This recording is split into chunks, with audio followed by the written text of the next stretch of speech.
कोई ऐसा दिखाई दिया जो रामकृष्ण हरि से विमुख है, उसका अर्थ लेकर संत सेवा में लगा दिया। पहले अपना सर्वस्व नाश करो, समर्पित करो, फिर देखो तुम्हारे अंदर स्थिति क्या आती है, फिर उसके अनुसार चलो। देखे, बेईमानी को दान नहीं कहते, बेईमानी को धर्म नहीं कहते, ये भ्रम मत करना।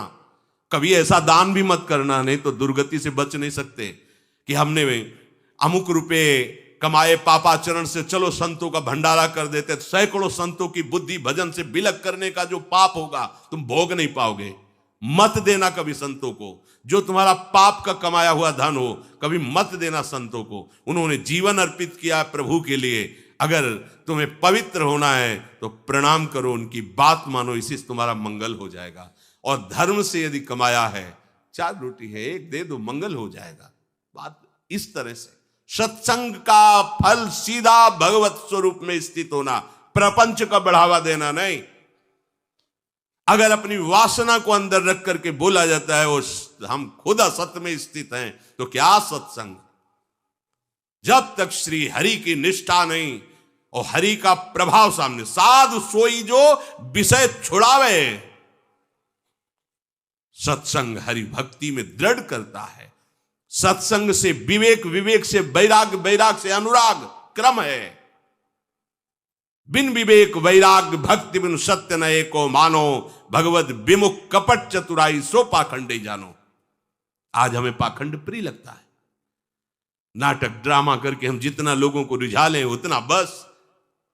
बहुत सावधान, ये रिझाने का नहीं है, ये रिझाने को हरि के लिए, हरि को रिझाओ। ये अनंत ब्रह्मांड 1 सेकंड में उसने पैदा कर दिया। तुम्हारे लिए छोटा मोटा वैभव क्या चीज है? उसके लिए तुम्हारे छल कपट की जरूरत है, तुम्हारे नाटक ड्रामे की जरूरत है। उसी का नाटक बहुत बड़ा है, उसी के नाटक को जान जाओ तो तुम नाटक से मुक्त हो जाओगे। जगन नाटक वैभवा, गोपाल शास्त्र नाम में प्रभु का एक नाम है। नहीं सत्संग भजन नहीं हरि को, श्रवण न राम कथा अनुरागी, कानों से भगवत चर्चा नहीं सुहाती। बस वो बात बताओ जिससे हमारी कामना की पूर्ति हो जाए। जो कहो हवन कर दे। ये हवन से, ये ताबीज बांधने से, ये घोड़े की नाल की अंगूठी पहनने से ये बुरा लगेगा सबको। कुछ नहीं होता, कुछ नहीं होने वाला। पापाचरण करो, पूरा 1 टैंकर तेल चढ़ा दो शनि भगवान में, पर तुम्हारा नाश करेंगे। क्योंकि वो तेल से प्रसन्न नहीं होते, वो हरि के शरणागत से प्रसन्न होते। ये सब हरि के अनुचर हैं, सब हरि के अनुचर हैं। जानकी नाथ सहाय करे तो कौन बिगाड़ सके नर तेरो। है ये शुक्र शनिचर राहु केत सब क्षण में हुई है तेरे चेरो। जानकी नाथ सहाय करे, कौन बिगाड़ सकता? महाप्रभु हरिवंश चंद्र जी कह रहे, जो पे कृष्ण चरण मन अर्पित तो करी है का नवग्रह रंक। ये बेचारे नवग्रह भिखारी क्या तुम्हारा कर सकते हैं? यदि तुम बादशाह श्री कृष्ण के दास हो तो ये चाहे जिस नक्षत्र में बैठे हो तुम्हारे अनुकूल चलेंगे, तुम्हारे अनुकूल चलेंगे। तेल चढ़ाने की जरूरत नहीं, अपने को चढ़ा दो श्री हरि के चरणों में। और हरि से विमुख हो तो तेल नहीं, तुम चाहे तेल की फैक्ट्री इन्हीं के ऊपर लगा दो। लेकिन ये सेवक हरि के हैं और हरि के तुम विमुख हो तो ये प्रसन्न हो ही नहीं सकते, तुम्हारा पतन ही होगा। पर ये संसार समझता नहीं। भगवान नाम से मतलब नहीं, भगवत आराधना से मतलब नहीं। अरे भाई ये लोकपाल हैं, जानते हो भक्त को भी काम क्रोध क्यों सताता है? ताकत नहीं इनकी प्रवेश कर जाए, अहंकार है इसलिए। और भगवान को अहंकार अच्छा नहीं लगता, इसीलिए भगवान के सब दूत हैं चढ़ बैठते हैं। देख तू कितना बड़ा साधक, कितना बड़ा भजनानंदी, दिखा हमें। अब फेल तो मैं भगवान की शरण, तो हो ना भगवान की शरण। और भगवान की शरण में हो जाए तो यही महासुख प्रदान करने लगते हैं, और कोई नहीं, इन्हीं के लड़का बच्चा है। द्वारिकाधीश के पुत्र रूप में कौन प्रकट हो रहा है? भगवान कामदेव, जो प्रद्युम्न अवतार है, साक्षात कामदेव हैं। कामदेव साक्षात आ रहे हैं। हम प्रभु से विमुख हो, कोई हमारा सहयोग कर सकेगा? कोई नहीं कर सकता। और अगर करने गया तो वो भी उल्टा टंग जाएगा। ये भी बात समझ लो। भगवान देख लो, हम आपको उदाहरण बता रहे हैं कि तो कैसे काशी नरेश, पौंड्रक, ये सब मिलकर भगवान के विरोध में हुए। भगवान ने सुदर्शन चक्र को छोड़ा, काशी नरेश पौंड्रक सबका उद्धार किया। और काशी नरेश का पुत्र था सुदक्षिण। उसने विचार किया कि ये तो बहुत बड़े अपमान की बात है, भगवान शंकर की नगरी में रहता, काशी में महामृत्युंजय है, काल के भी महाकाल हैं। पंडितों से कहा ऐसा उपाय नहीं कि हम द्वारिका को भस्म कर दें। बोले है, भगवान शिव के ऐसे ऐसे मंत्र हैं कि वो तो विनाशकारी भी तो है ना, वो बहुत सुंदर भी है। कर्पूर गौरम करुणावतारम संसार सारम, करुणा के स्वरूप है। आशुतोष नाम है। एक चुल्लू जल ऐसा कोई देवता नहीं मिलेगा जो संसार में कोई देवता नहीं खाता, वो इन पे चढ़ाए जाते हैं। अकौड़े का फूल, धतूर का फल ये कोई पता है? नहीं पता। इतने से वो प्रसन्न, इसीलिए वो आशुतोष रीझ जाए तो पूरा नगर का नगर सोने का ऐसे दे दिया, लंका उन्हीं दे दिया। और अगर दृष्टि बदल जाए तो हनुमान जी बनकर पूंछ में आग लगा को लंका को नाश कर। बड़े विचित्र है। हाँ है भगवान शंकर विनाशकारी, द्वारिका को भस्म कर सकते हैं। आराधना की सुदक्षिण ने, बड़े बड़े विद्वान बुलाए। काशी तो विद्वानों की नगरी, और ब्राह्मणों की विद्वता तभी सार्थक है जब प्रभु में उसका समापन हो। विद्या कौन? जो भगवान से मिला दे। अविद्या कौन? जो अहंकार माया में लगा दे। तो उन विद्वानों की ये समझ में नहीं आया कि किसके विरोध में मुझे अनुष्ठान में बैठालना है। बैठ गए, अनुष्ठान शुरू किया, तो मंत्रों में ताकत तो है ही। भयंकर कृत्या प्रकट हुई, विश्व का विनाश करने की सामर्थ्य रखने वाली। मंत्रों के द्वारा उसे प्रेरित किया, जाओ द्वारिकापुरी को ही भस्म कर दो। और ये पता नहीं था कि द्वारिकापुरी ब्रह्मा की बनाई हुई नहीं है। सारी की सारी शक्तियां ब्रह्मा की बनाई हुई चीज पर बिगाड़ सकती हैं, लेकिन चिदानंद धाम में इनका तो प्रवेश ही नहीं। अब दूर से द्वारिका में दिखाई दिया, भयंकर ज्वाला में कृत्य आ रही। लोग भागकर भगवान के पास गए, प्रभु कोई भयानक मंत्र से आविष्ट होकर कृत्य आ रही जो नष्ट करना चाहती द्वारिका। तुम्हें घबराने की जरूरत नहीं, ना बताने की जरूरत है। द्वारिका हर समय सुदर्शन से सुरक्षित है, और सुदर्शन कोई जड़ चक्र नहीं है, वो चैतन्य भगवत पार्षद है। जब जहां जैसा अवसर आता है वैसा वो रूप रख लेते हैं। एक को मारना है तो 100 अरे वाले, हजारों को मारना है तो 1000 अरे वाले, और अगर पूरा सिस्टम विनाश करना है तो अनंत अरे वाले सुदर्शन चक्र हो जाते हैं। और जब सेवा ये नहीं होती तो हाथ जोड़े भगवान के पास खड़े रहते हैं। ये कोई जड़ वस्तु नहीं कि तलवार है भगवान की तो तलवारें बनी खड़ी रहेगी, नहीं, पार्षद स्वरूप है। आवश्यकता हुई वही कौमुदी की गदा सुदर्शन, ये सब दिव्य है। पांचजन्य शंख सुदर्शन चक्र सेवा में थे। भगवान ने आदेश किया, देखो क्या है, सुदर्शन चक्र ने दौड़ाया कृत्या को, वहीं चल जहां से आई तू, वहीं ले गए जहां पंडित लोग सब सावधान, मंत्र से अपने को सुरक्षित किए। ये बड़े खतरनाक अनुष्ठान होते हैं, जो मारण अनुष्ठान होते हैं, बहुत खतरनाक होते हैं। मतलब अगर सही माने में वो भगवत आराधक नहीं है तो फिर नष्ट भी कर देंगे, ऐसा नहीं। तो एक प्रसंग आता है कि एक शालिग्राम भगवान को नचा करके पैसे लेते थे। बहुत से लोग इकट्ठा हो गए, तो चमत्कार को देखने वाले संसारिक जन होते हैं, तो ऐसे शालिग्राम रखते, ऐसे करते, शालिग्राम ऐसे ऊपर उठते, ऐसे ऐसे ऐसे ऐसे नचाते, और लोग अरे देखो भगवान इनके इशारे से नाच रहे हैं। ऐसा एक भक्त तो उसी नगर में एकांत में भजन करते थे, बड़े कई शिष्य उनके थे, भिक्षा मांगने हो गए। उन्होंने देखा, आके गुरुजी से, उनका ऐसा भक्त कभी कर ही नहीं सकता। भगवान का भक्त अपने भगवान को प्रदर्शन नहीं बनाता, ये तो कोई तांत्रिक है, भक्त नहीं है। भक्ति की अलग संज्ञा होती है। ये कोई तंत्र सिद्ध आदमी है जो भक्ति का नाटक करके लोगों को ठग रहा है। बोले महाराज फिर आपको चलना चाहिए, क्योंकि हजारों लोग उससे प्रभावित हो रहे। बोले हम गए तो उसका सब बंद हो जाएगा, ये दुकान मकान। बोले चलो ना महाराज, बड़ा ऐश्वर्य जमा हो रहा था, लोग भेंट जा। वो गए, बस अंदर से नाम जप करते हुए जो खड़े हुए, तो कुछ नहीं, कोई भी उसका मंत्र। वो आसपास दृष्टि डाला, कौन आया नया, उसी में देखे फटे पुराने कपड़े पहने, तेज से चमकते हुए भक्त। तो उनका तुम चले जाओ यहां से। तो उनका नहीं, हम चले जाने के लिए नहीं आए, हम आपको बताने आए, ये नाटक मत करो, अगर सही आराधना करो इनकी तो ये लोग क्या देंगे, ये तो परम पद दे देंगे, शालिग्राम भगवान है, आप भगवान का ऐसा प्रदर्शन करते हो। अब लोगों का विरोध शुरू हुआ, क्योंकि इतने बड़े संत जब बोल रहे तो सब लोग, अब उसको बहुत बुरा लगा कि हमारी तो सारी दुकान बंद हो गई। और एकांत में जाकर उसने मूठ का प्रयोग किया, ये मारण होता है मंत्रों से, एक खप्पर में आग जैसी जलती है, उसमें अभिषिक्त करके भेजा जाता है, और जिसके पास भेज दिया गया वो उल्टी में खून, शौच में खून, 2-4 जितना समय रखा गया उसके अनुसार मर जाएगा वो। पर ये साधारण लोगों के, भजनानंदियों के ऊपर नहीं, भजन वाले मत डरे।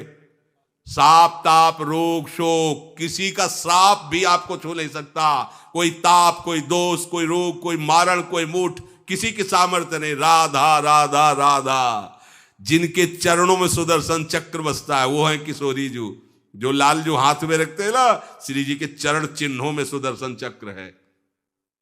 वो मूठ गई महात्मा की कुटिया के सामने, और बस जैसे मक्खियां भिनभिनाती ऐसी आवाज आई, बस वैसे नाच रही थी बाहर। तो वो डेहरी के पास आए और उनका, हमारे दृष्टि में भगवान की सिवा कोई नहीं, आप में भी भगवत शक्ति है, क्या आप ये नहीं समझते हैं कि निरपराध के लिए मारण किया गया है?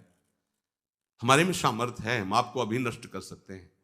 अरे भगवान के नाम में आप जाओ और उनको दंड दो। कोई मंत्र नहीं पड़े थे, मूठ वापस हुई और मुंह से खून, शौच से उन्हीं के त्राहिमाम मच गया। फिर उनको लगा कि मुझे जाना चाहिए उसकी रक्षा के लिए, गए, भगवान नाम स्पर्श करते हुए ऐसे माथे पे हाथ, सब शांत हो गया। बोले अब अवसर हम दे रहे हैं, अब नाम जप कर लो, नाटक बंद करो। उस चरणों में गिरा, उसी दिन शिष्य बन गया। तो सुदर्शन चक्र ने कृत्या को नष्ट नहीं किया, वहां द्वारिका में दौड़ाया।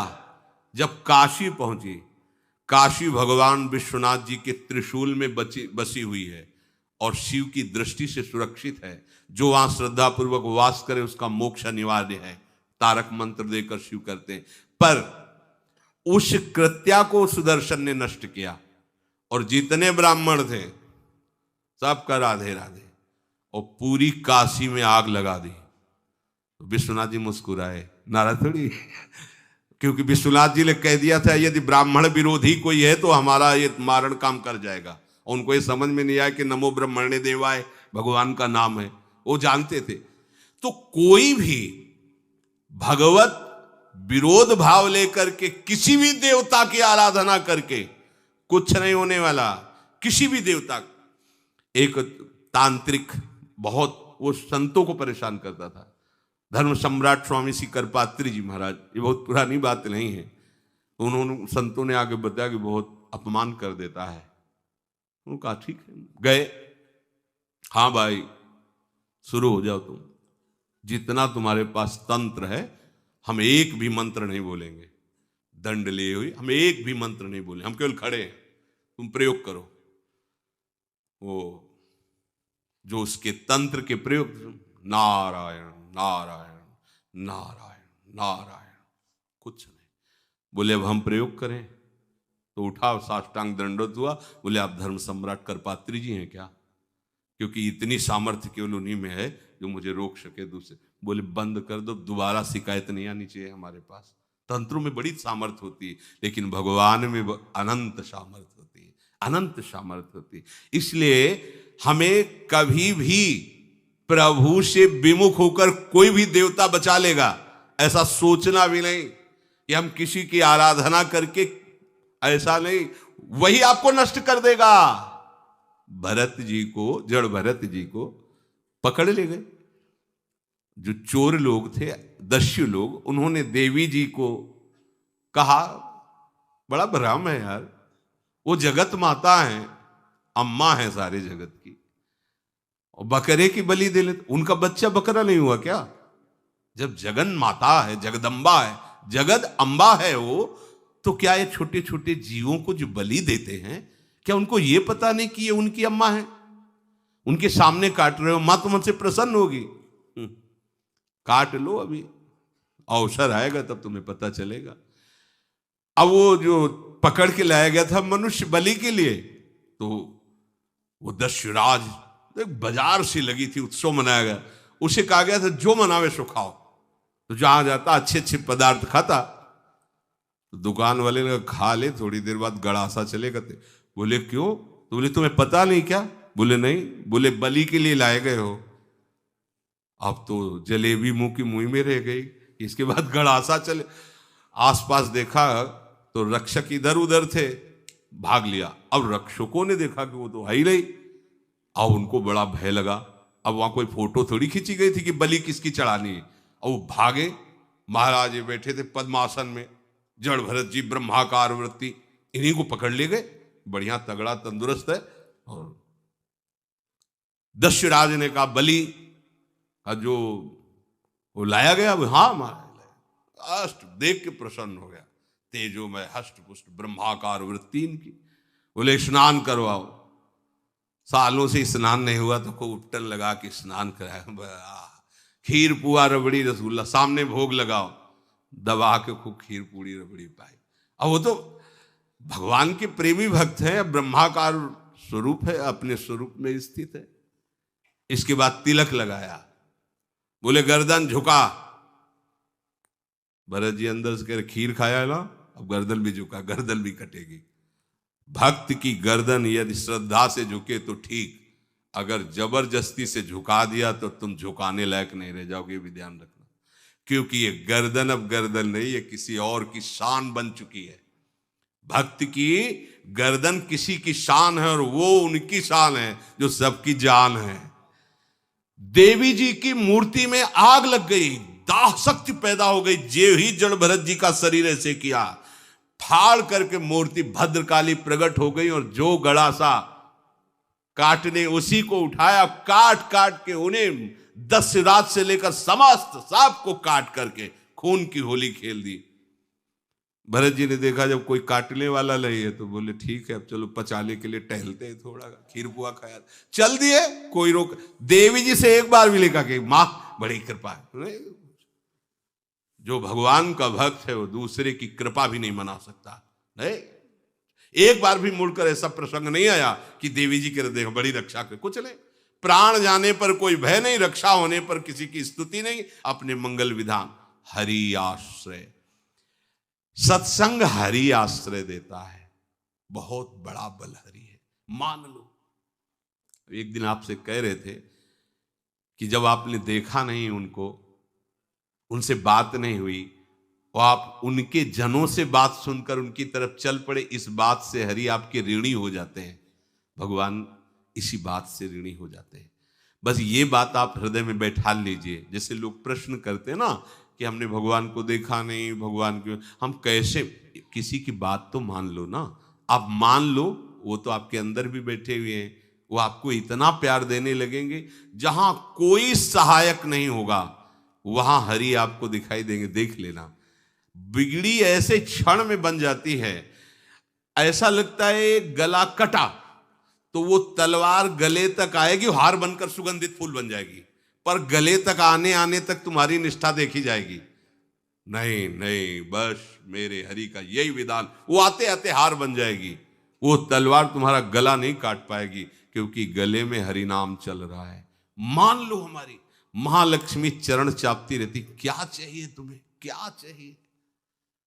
आप सच्ची मानिए, क्या मतलब कितनी मलिनता छा गई है। हम इसको मार देंगे तो 2 लाख रुपए मिल जाएंगे, ये कर देंगे तो, अरे भैया अगर तू हरि नाम जपेगा तो इसकी कीमत नहीं है, कीमत नहीं, अमूल्य वस्तु है। इसके ब्याज में तू कुबेर बन सकता है, मूल्य तो कभी खत्म होता ही नहीं है।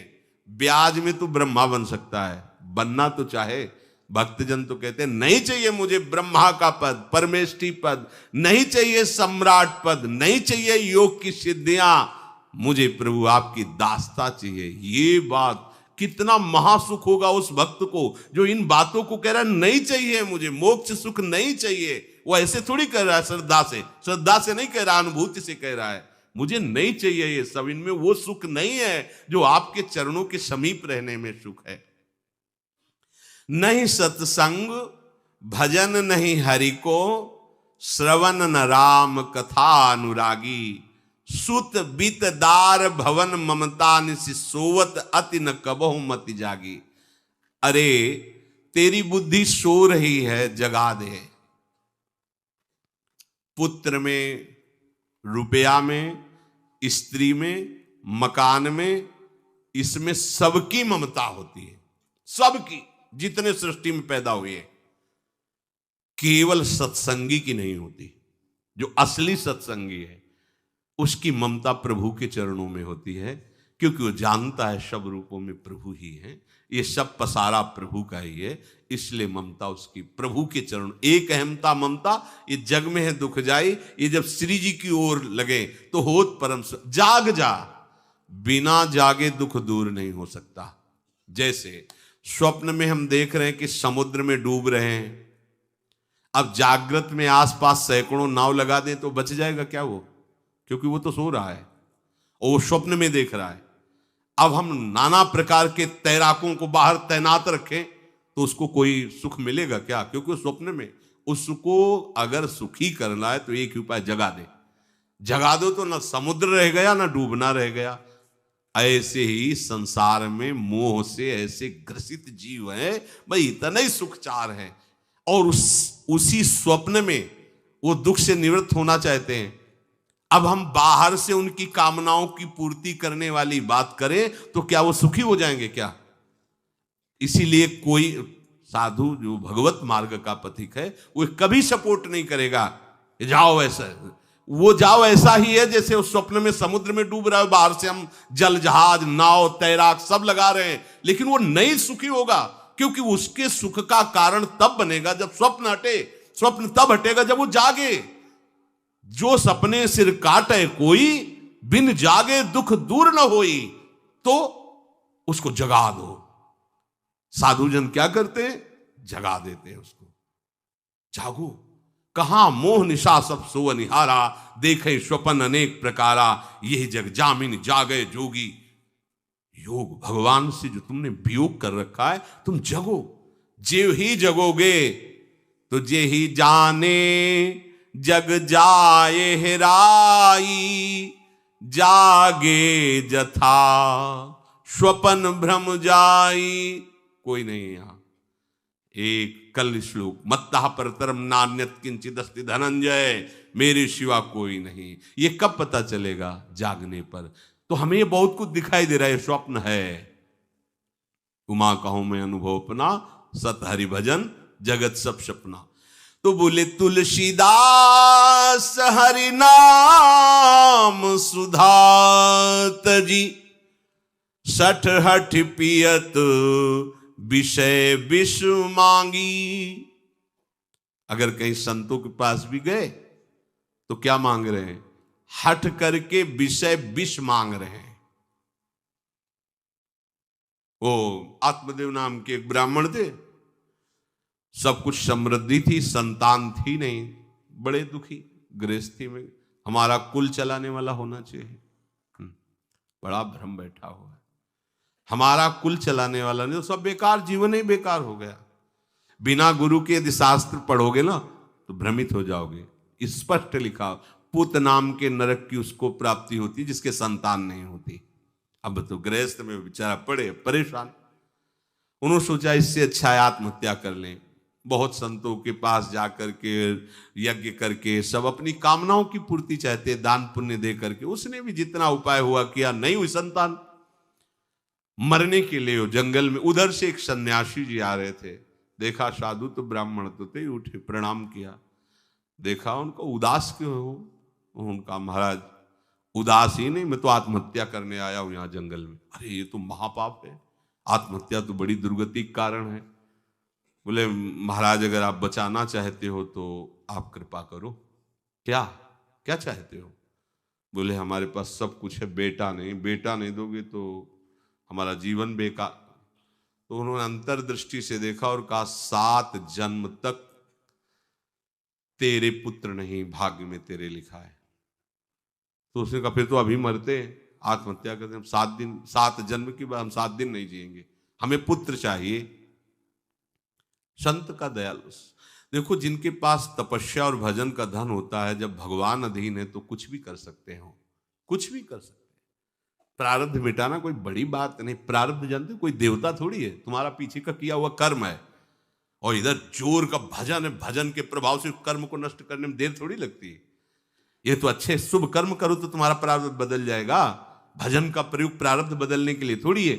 पर वो ऐसा हट किए तो उनका देखो, हट करने से लाभ नहीं मिलता है उनका। हमें उपदेश नहीं, हमें पुत्र चाहिए। अगर आप भगवत प्रेरित होकर यहां आए हो तो आप हमें,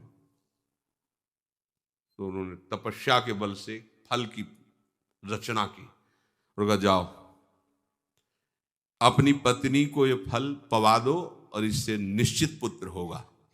बहुत प्रसन्न, अब कामना पूर्ण थी तो देख लो, प्रभाव देखो कामना का।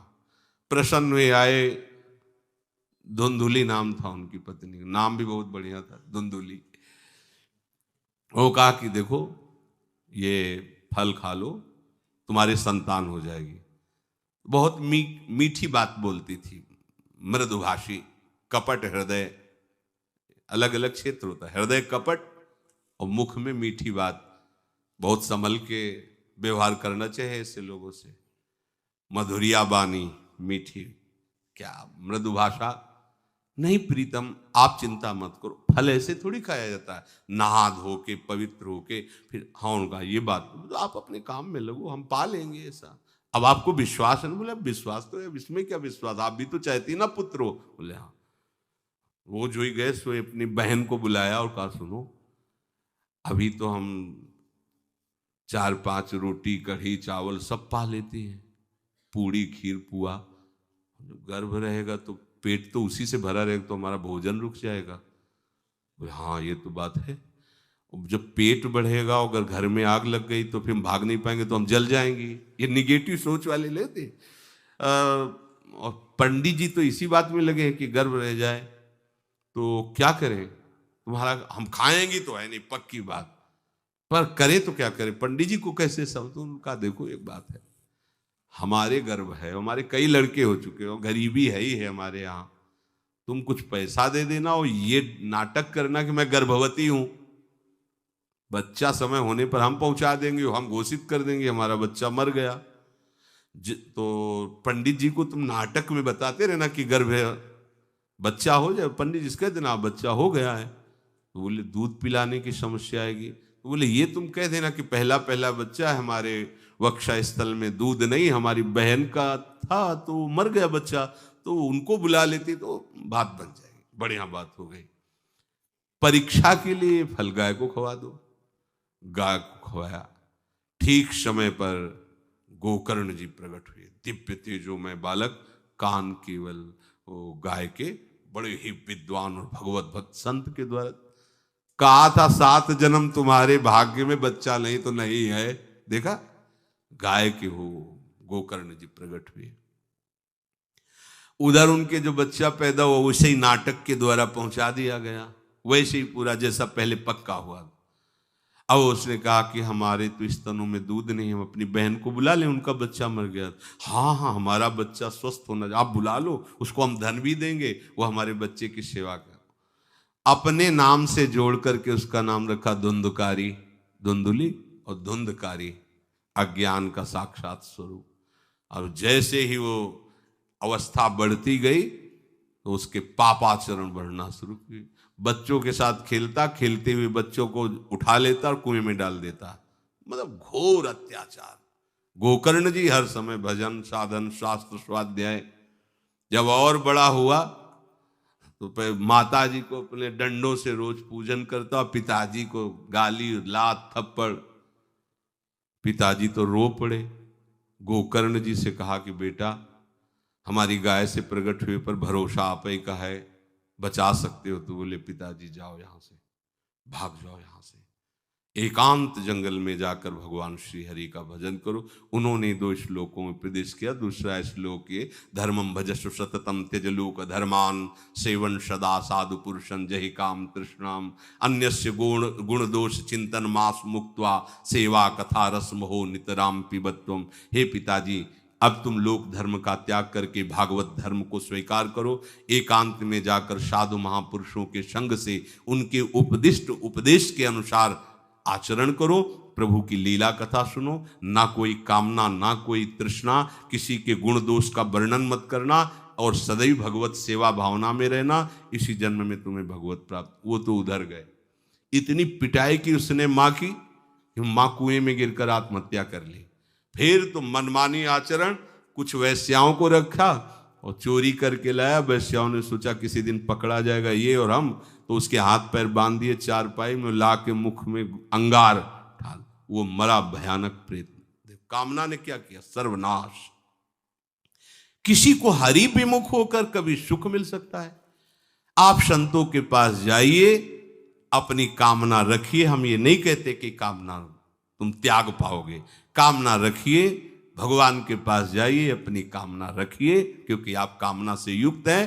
पर छूट इतनी दे दीजिए कि जिसमें हमारा मंगल हो वो करना। जैसे नारद जी भगवान से अपनी कामना रखते हैं कि हमारा ब्याह करवा दीजिए, और बाद में एक छूट दे देते हैं कि जेहि विधि होए नाथ हित मोरा। तो हरि को अच्छा लगेगा, गुरुजनों को अच्छा लगेगा कि इस कामना से इसका कोई जीवन बाधित नहीं होगा, वो पूर्ण भी कर देंगे। और अगर लगा कि इसका पतन हो जाएगा तो आप रोते रोते भी कामना की पूर्ति नहीं करेंगे। उत्तम बात तो ये है कि कामना हरि की प्राप्ति की करो, वो सर्व सुख स्वरूप हैं। किसी का अन्य आश्रय अन्य बल ना लेते हुए अपने श्यामा श्याम के चरणों का आश्रय लेकर निरंतर भजन करो, तो ये अनुभव हो जाएगा कि सुख किसे कहते हैं। अभी तुम्हें परिचय ही नहीं मिला, सुख किसे कहते हैं। सुख सच्चिदानंद है, सुख एक रस है, सुख अविनाशी है। वो सुख सदैव बढ़ता रहता है, घटता कभी नहीं। एक रस होते हुए भी प्रतिक्षण वर्धमानम है, कभी कभी अंत नहीं होता इस सुख का। ऐसे अनंत सुख के लिए हमें मनुष्य जन्म मिला है। प्यारे, इसे मत खोइए। हर समय राधा राधा राधा राधा राधा, और किसी को दुख मत दीजिए। कोई गंदा नशा मत कीजिए, कोई गंदे आचरण मत कीजिए, गंदा भोजन मत कीजिए जिससे अन्य जीवों को कष्ट हो। ऐसा कोई भोजन स्वीकार मत करो। इसी जन्म में आप देख लेना, इसी जन्म में आपको वो वस्तु मिल जाएगी, निहाल हो जाओ। हम किसी पक्षपात की बात नहीं करते। अगर इस छाती को बचपन से अभी तक ऐसा, तो हम कह देते कि भाई आगे कुछ भी हो, कोई भी हमारी गलती हो, हम ये मान सकते हैं। पर हमें ये पता चला कि बचपन से आज तक जलता ही रहा, कभी शांति नहीं मिली, भागता ही रहा, पर कभी विश्राम नहीं मिला। पर हम ये आपको कह रहे हैं कि जैसा प्यार प्रभु वैसा अन्यत्र कहीं कभी कहीं नहीं मिला। और प्रभु के प्यार का मूर्तिमान स्वरूप हमारी प्यारी जू, निहाल कर दिया प्रभु ने। प्यारी जू के चरणों का आश्रय और उनका परिचय देकर पूछो, बस यहाँ वाणी मौन हो जाती है। प्यारी जू तो प्यारी जू, और हम ही नहीं, आप सब महाभाग्यशाली है। वृंदावन आए, राधा किशोरी जू के घर में आए और उनकी चर्चा सुन रहे, उनके सिद्धांत सुन रहे। कहीं ना कहीं आपके अंदर उनकी तरफ बढ़ने की इच्छा भी है, ये बहुत बड़ी बात है। बस इस इच्छा को, इस आशा को इतना बढ़ा लो कि कोई इच्छा न रह जाए, कोई आशा न रह जाए। हर समय निरंतर नाम जप करते रहो। तुलसीदास हरिनाम सुधा तज, भगवान नाम तज कर विष मांगते हो। सूकर श्वान श्रृगाल सरिस जन, जनमत जगत जननी दुख लागी। ए काहे को ऐसी गालियां सुनोगे? ये गालियां है, ये सुअर कुत्ता की तरह जीवन व्यतीत करते हो। धिक्कार तुम्हारी मां को जो तुम्हारे जैसा पुत्र जन्मा। अपनी इंद्री की पुष्टता के लिए दूसरों को मार देते हो, चाहे रसेंद्री चाहे जनेंद्री। इंद्रियों की पुष्टता के लिए जानवर जैसा बर्ताव करते हो। कैसा तुम्हारा जीवन है? केवल एक क्षण के सुख के लिए दूसरे को जला दिया, काट दिया, मार दिया। चाहे रसेंद्री का सुख चाहे जनेंद्री का सुख, एक क्षण के सुख के लिए उसका गला काट दिया, उसको रांध के खा रहे हो, उसके साथ भोग किया, उसको काट के फेंक रहे हो, उसको जला रहे हो। क्या तुमसे तो अच्छा सुअर कुत्ता है कि वो अपनी योनि के अनुसार बर्ताव कर रहा है। तुम मनुष्य योनि होकर ऐसे गंदे काम करते हो। सुधर जाओ, नहीं तो आगे सुधरने का अवसर नहीं मिलेगा। ये मनुष्य जन्म है, सुधर करके सबको सुख प्रदान करने वाले बनो, सबको आनंद देने वाले बनो, तो तुम स्वयं सुख समुद्र हो जाओगे, तुम आनंद समुद्र हो जाओगे। श्री राधा वल्लभ लाल की।